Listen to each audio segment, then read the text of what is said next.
Welcome to the Killer Innovation Show, the longest continuously produced podcast in history.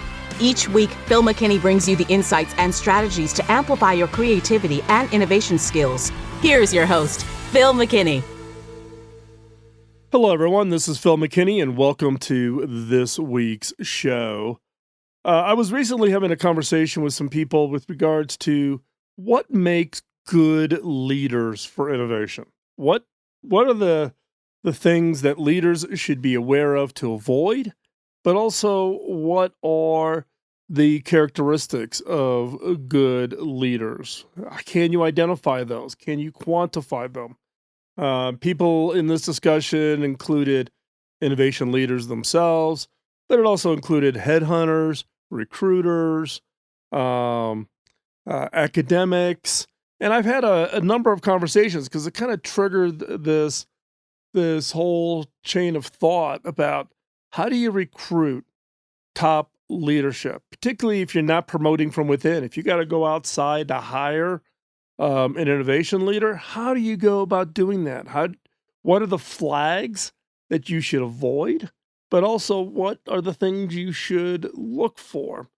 So today's show, we're going to take a look at leadership roadblocks. What are those flags that you should maybe think about avoiding if you were either appointing someone within your organization, or you're going to recruit somebody from the outside to run innovation, or if you are wanting to be the innovation leader within your organization, or you already are. In some cases, we're blind to our own, failings, things that we do that may be preventing our team to be successful. It doesn't mean you can't be the innovation leader. Look, all of us have warts on our skills and abilities and how we react to things, stuff like that. But in this case of how do you think about these eight leadership roadblocks that I'm going to share with you in today's show, can give you some insight on the things that you should just be conscious of, be self-aware, whether it's yourself or whether you're recruiting somebody to be that next innovation leader. So before we hop into this week's show, got a favor to ask. Like us over on social media, follow us. That's where I post throughout the week. And it's the best way to keep up with what all is going on here at Killer Innovations. Also, share this episode with somebody else. Maybe you know somebody who's an innovation leader who could maybe benefit from a little self-reflection, or maybe giving it to your headhunter and recruiting firm that's out there looking. And then also give us a comment, give us some feedback. Love to hear your thoughts. Wherever you get the podcast, go give us a thumbs up and help us get the word out about the show and what we've been doing here now. 17 going on 18 years coming up in March. So with that, without any further ado, let's hop into this week's episode.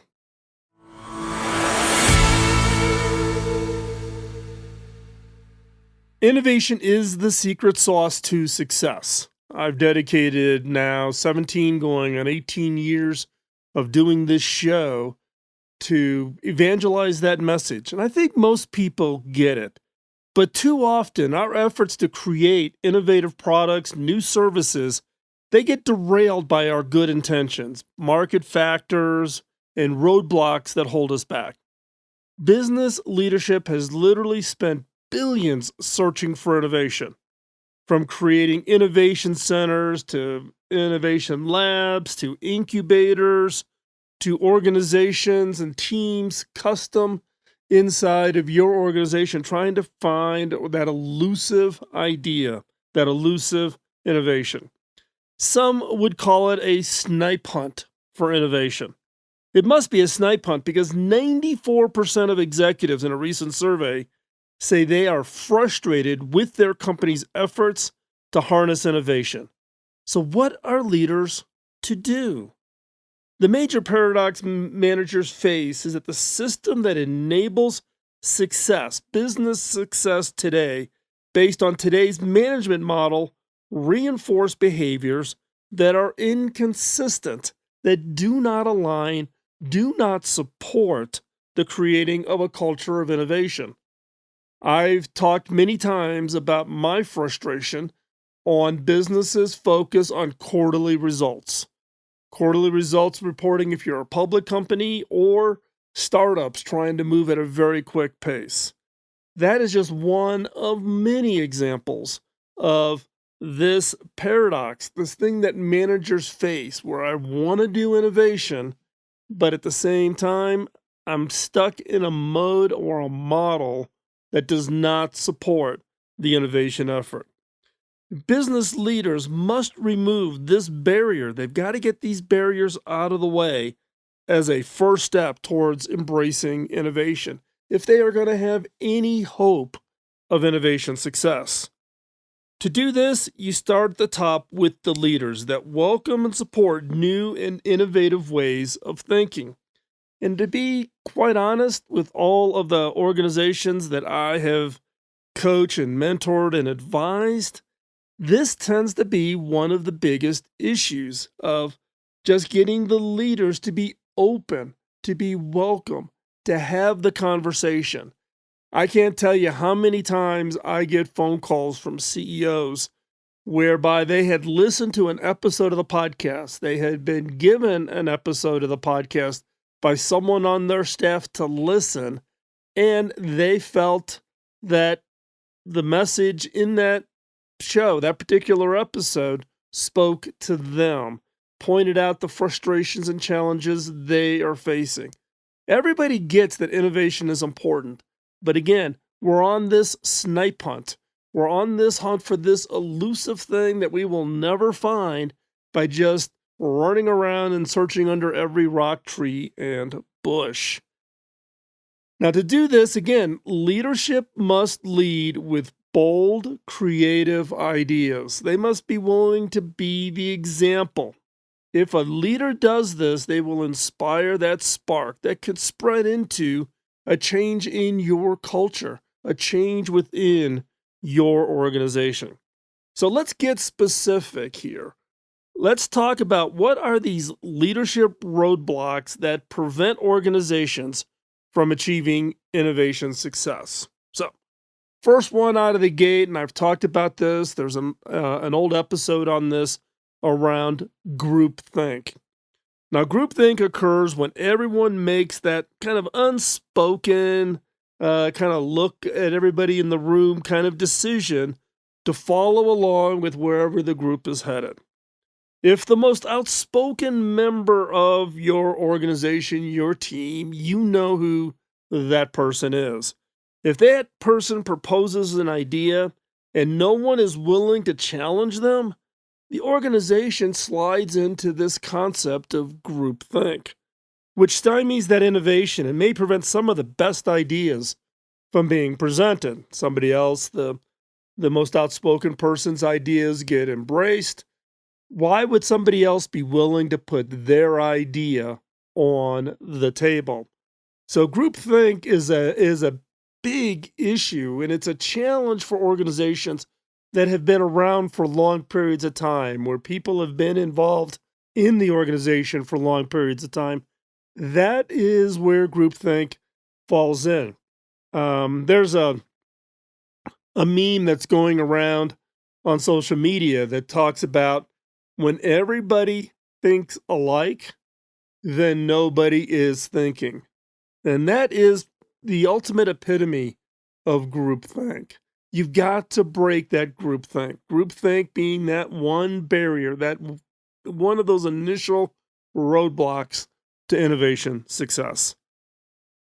Number two, the next roadblock to innovation, leadership innovation, is burnout. Look, we have a lot on our plates. Everybody's doing a lot of stuff. If you're firing on all cylinders all the time, burnout is inevitable. And it can easily be the death of creativity. Innovation depends on creative thinking, which depends on what? Time to think. Some people can't come up with their best ideas even at their desks. It may be sitting on a pier fishing. It may be walking on the beach.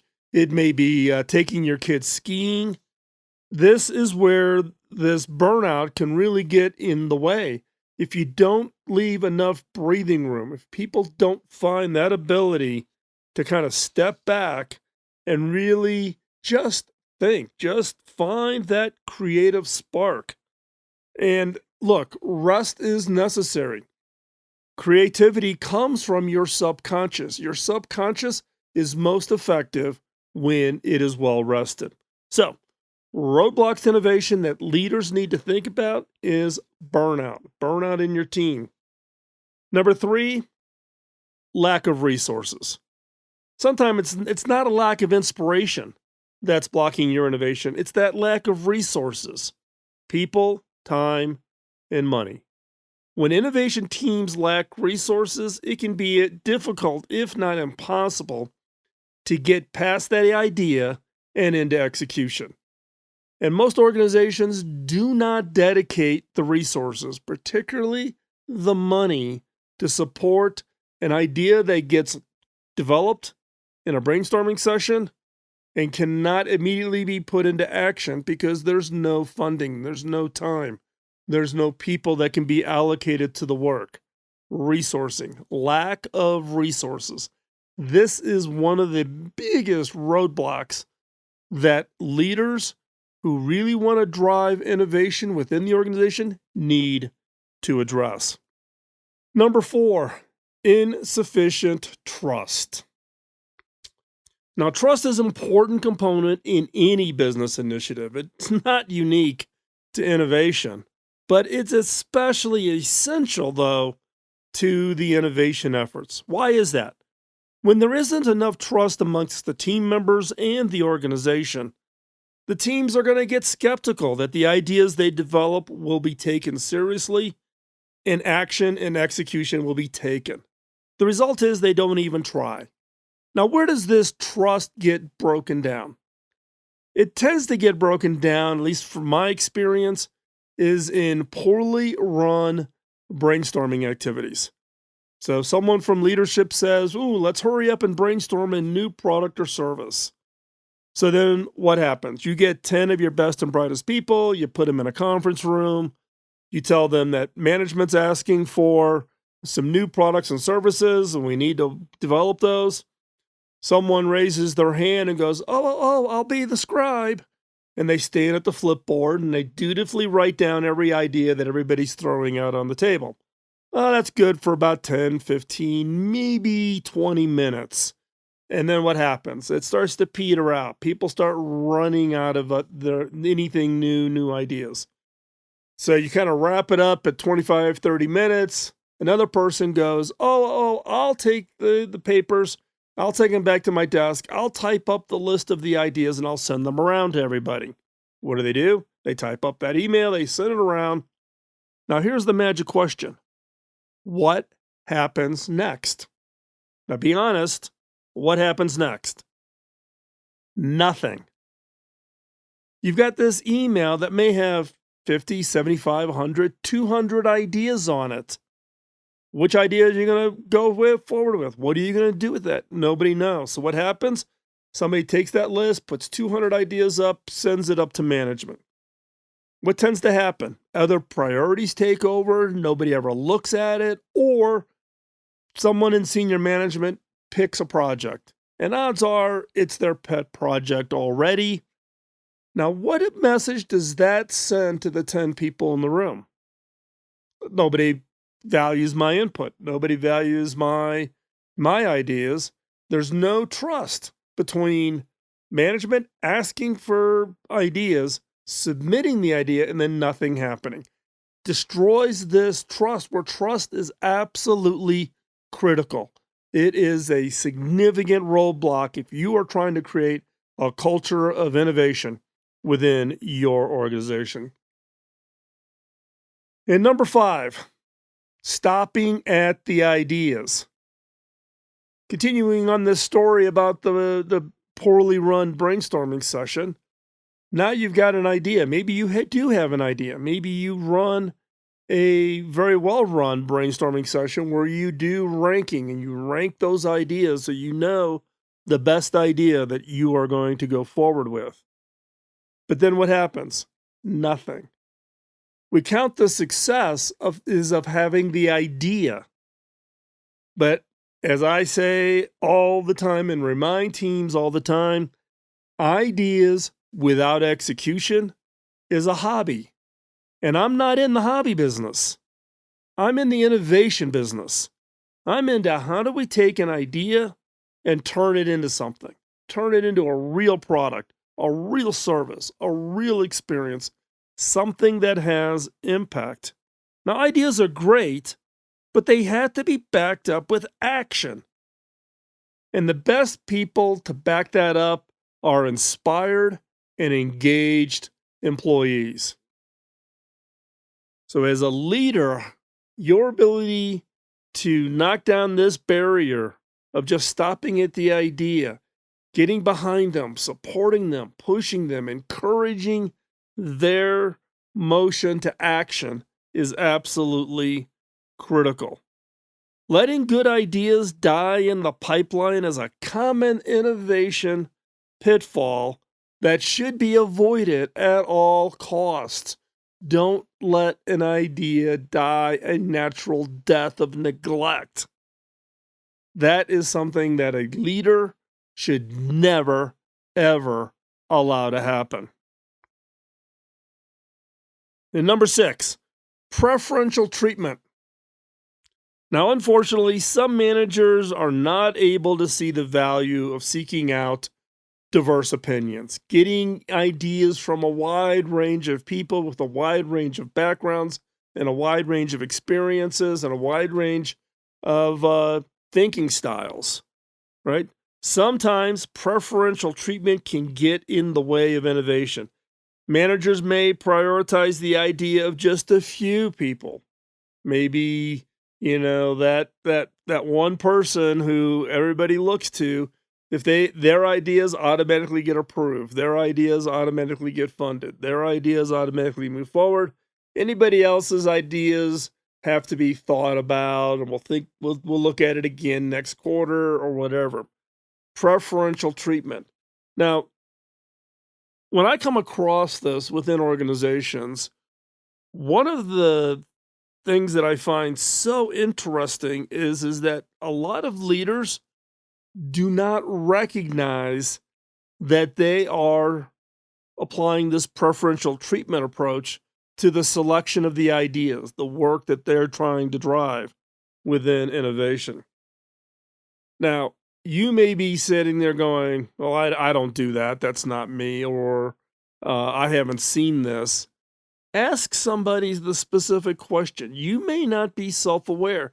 And it's not like, hey, you're a bad person or I'm a bad person or, it is something that we just do. We find a crutch. We find maybe somebody who we put that higher level of trust in, and that's good. But when it comes to innovation, you want to get ideas from as broad a base as possible. If you're going to run an effective brainstorming session, you want the broadest diversity you can possibly have.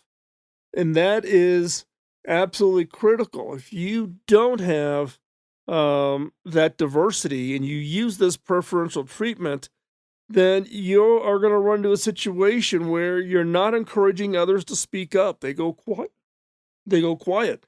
You don't hear what ideas they have going on. The result is you get fewer ideas with decreased diversity. All the ideas kind of fall into this very narrow lane.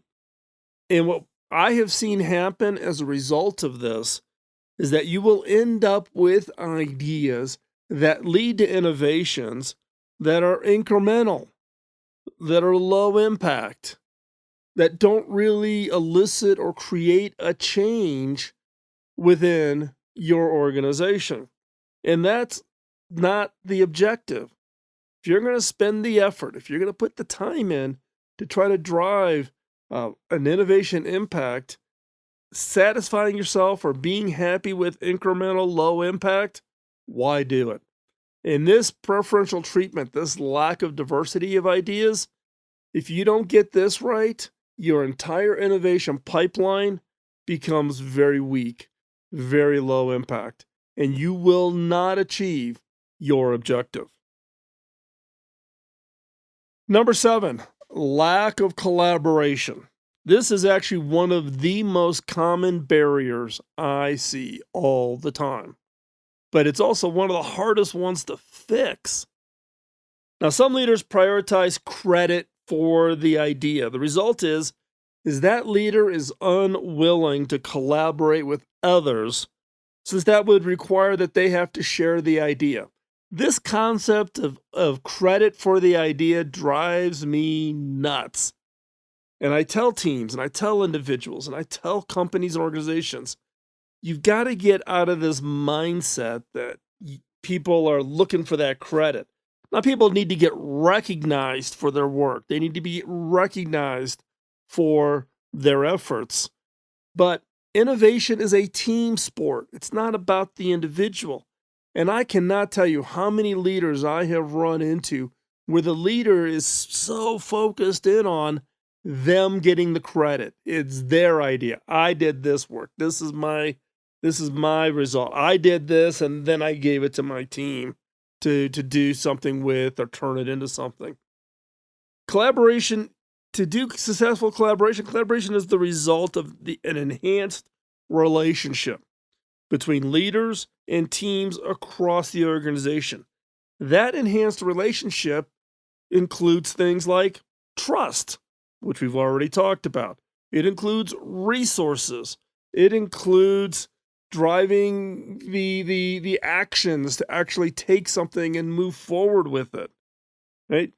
Collaboration is people saying, okay, you are pulling all of us together with a vision, a direction, an encouragement, and support, irrespective of where people come from across the organization.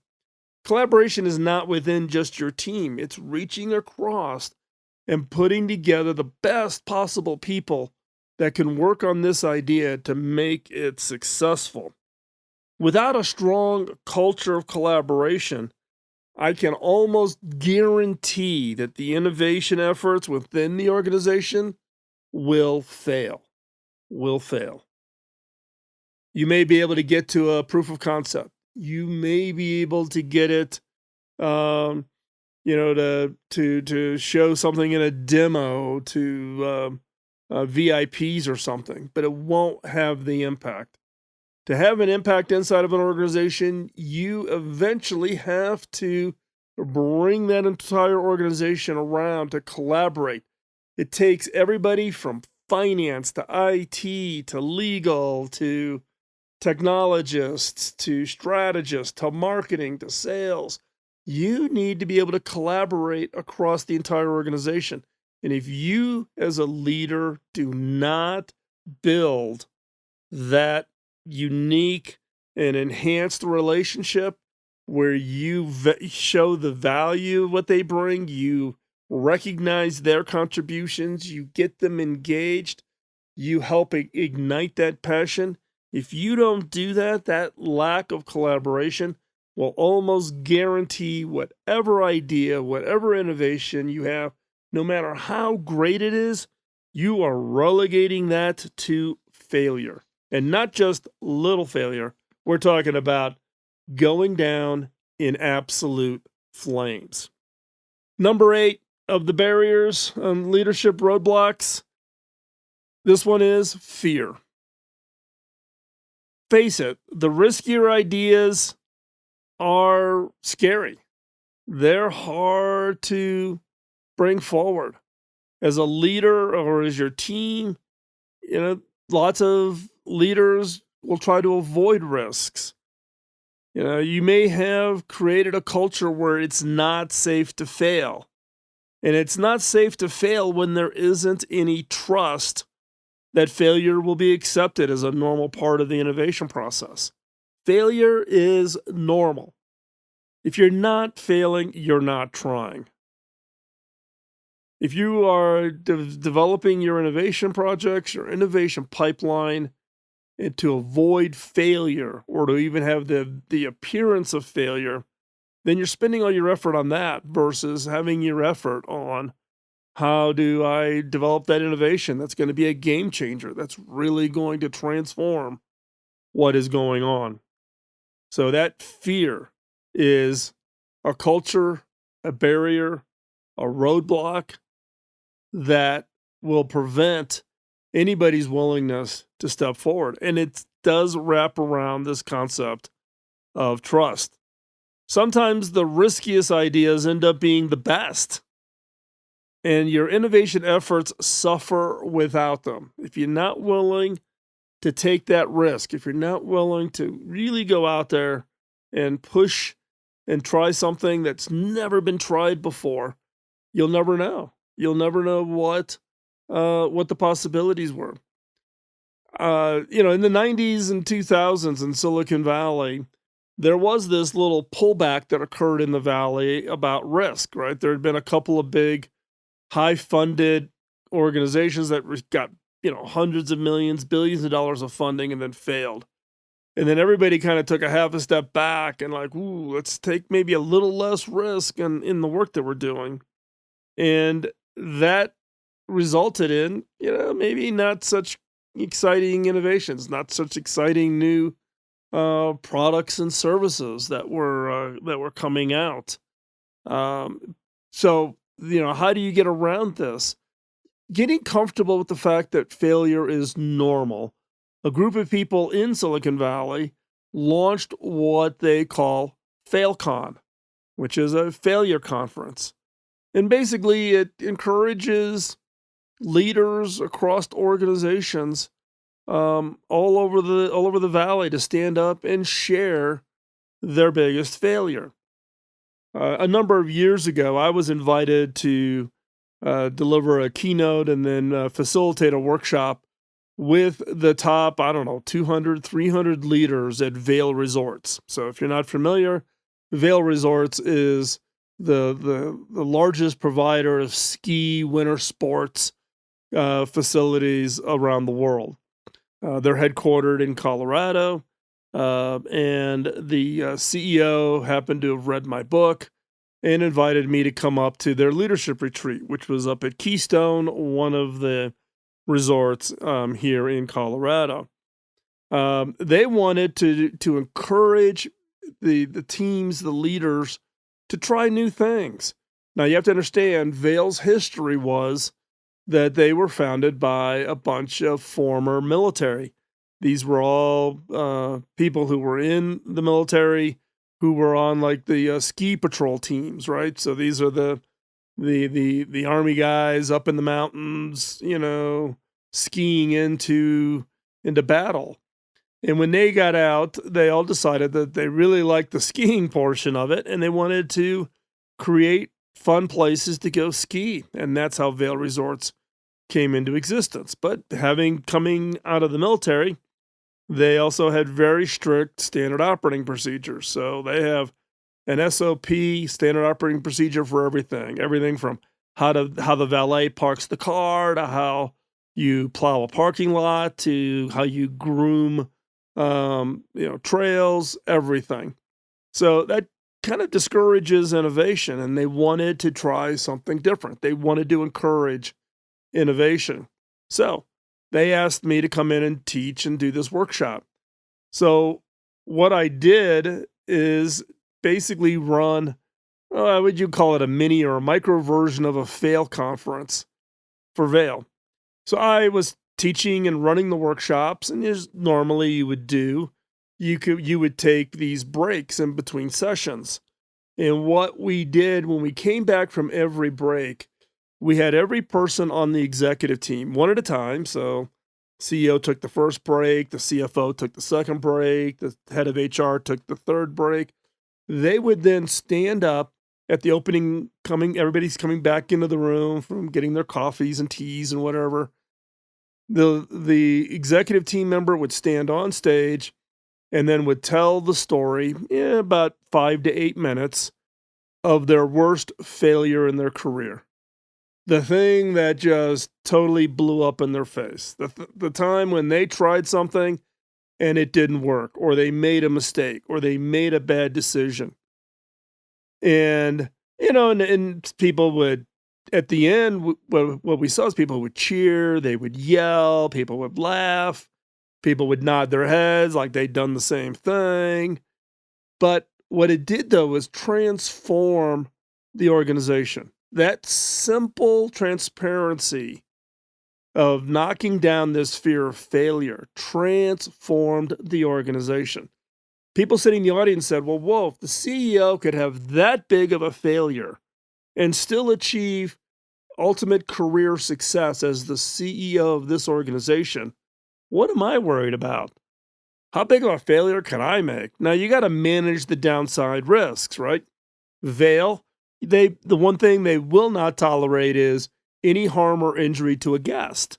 You don't want to do something that's going to hurt somebody skiing on the mountain, or an unsafe area for the kids to play, or whatever it is, right? So there's certain things that are kind of off limits, but be willing to try, experiment, do something different. And just that simple knocking down this fear barrier, this fear roadblock that leadership tends to put in place and reinforce through their actions, getting rid of fear can be transformative. So run your own FailCon, or try that out within your organizations. Now, as I've talked through these 8 leadership roadblocks to innovation, I just want to reinforce that, look, leaders who promote an innovation-friendly workplace culture are crucial in today's world. Without innovation, leaders and organizations are doomed to fail. Absolutely doomed to fail.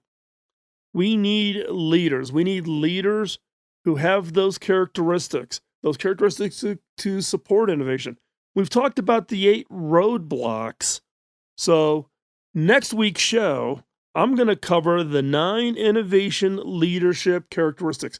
How do you identify a leader who would be great at innovation?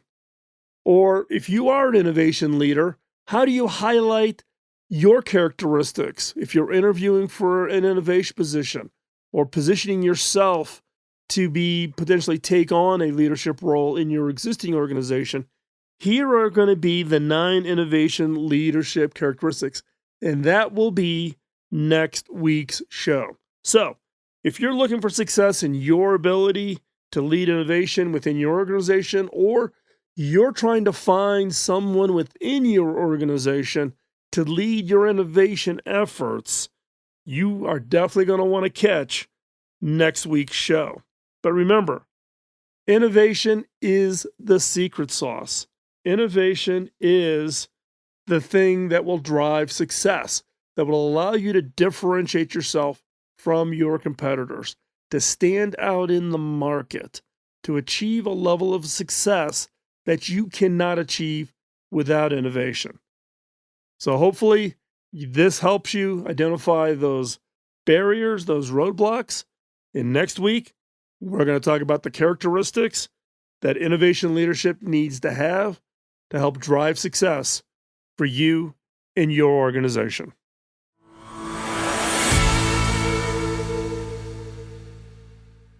So I'm going to ask you a tough question. Of the 8 leadership roadblocks, the ones we just went through, which ones are the ones that you are now thinking about yourself? Things that maybe you need to think about.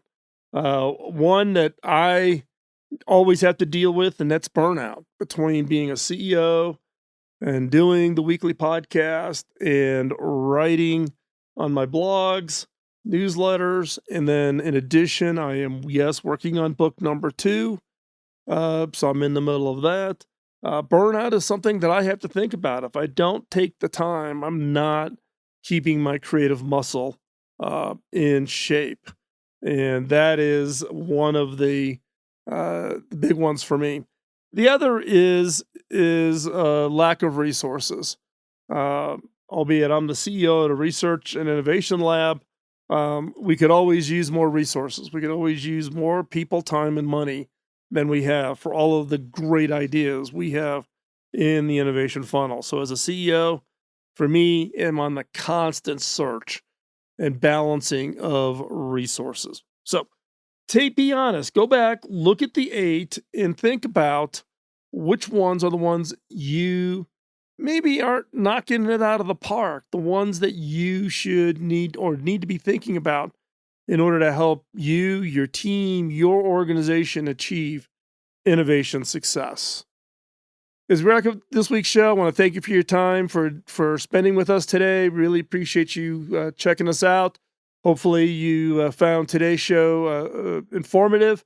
As I shared in the main segment, this is a two-parter. So next week's show will cover what makes a good innovation leader. What are those characteristics that make for a great innovation leader? And you want to check that out, because that is where I think people can really latch on, particularly if you're hiring, recruiting, or you're looking at your own skill sets and the things that you should work on if you want to position yourself to be a strong, high-impact innovation leader. So check out next week's show. And again, thank you for your time. Greatly appreciate it. Got that favor to ask. Can you let others know about the show? Can you like our social media posts? Can you give us a thumbs up? Can you post a comment? Can you give us feedback? Really, really appreciate it. We do all the work on the show here. Nobody gets paid for it. So this is clearly 17 years. It's not been a moneymaker. We do it out of just sheer passion, and it is a way to meet the requirements or satisfy the ask that I got from my original mentor, Bob Davis, and that is to pay it forward. So sharing with you all of my years of being in the innovation game, my experiences, lessons learned, my failings, and hopefully you find it beneficial to help you in your career achieve innovation success. And with that, we will talk to you next week. Bye-bye. Podcasting nonstop since 2005, this has been the Killer Innovation Show on the Innovators Network.